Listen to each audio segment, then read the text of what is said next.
ওনার বাবাকে দেশে ফিরে এসে দেয়।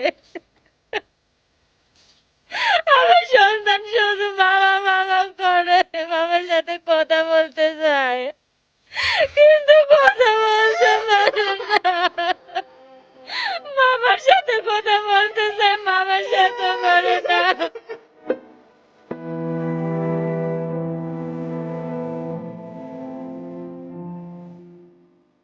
আমি এখন খুব বিপদে আছি বাবা।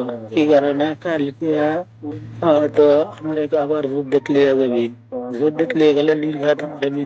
কি কারণে আমরা তো যুদ্ধের কোনো কলা কৌশল জানি না, কোনো দিনের ট্রেনিং দিয়ে আমার যুদ্ধে লিয়ে চলে যাইতেছে কি কারণে এর আগেও একবার লিয়ে গেছে। তোমার মামা মারা গেছে আমার কোলের উপরে, বুঝছো? তোমার মামা মারা গেছে আমার কোলের উপরে। এখন আমি কোন হলে পোলা ডোলা আইছি, আবার টেলিং দিয়ে আবার লিয়ে যাইতেছে। কাল না নিলে পরের দিনই আমাকে লিয়ে চলে যাবে। এখন আমি কি করবো?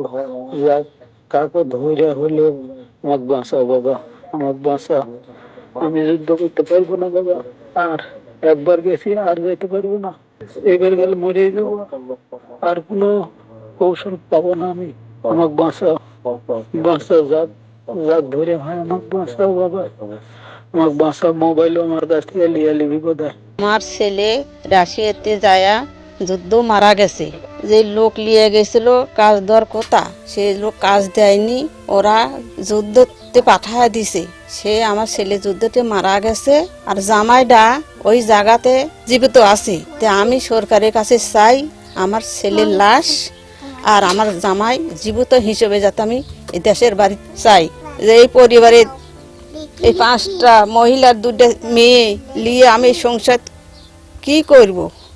আমার সংসারে নিঃস্ব করে দিয়ে গেছে। যে দালালটা লিয়া গেছে সে দালালের শাস্তি চাই। ওইখানে জীবিত আছে এবং তাকে সহি সালামত দেশে ফিরিয়ে আনুক। আমাদের সংসারে একটা মানুষও নাই যে আমাদের বাচ্চা কাচ্চা নিয়ে ভালোভাবে জীবনযাপন করাবে। তো আমরা সরকারের কাছে চাই আমাদের বাচ্চা কাচ্চার, আমাদের সবার যাতে ভালো থাকার ভালো ব্যবস্থা একটা করে দেয়।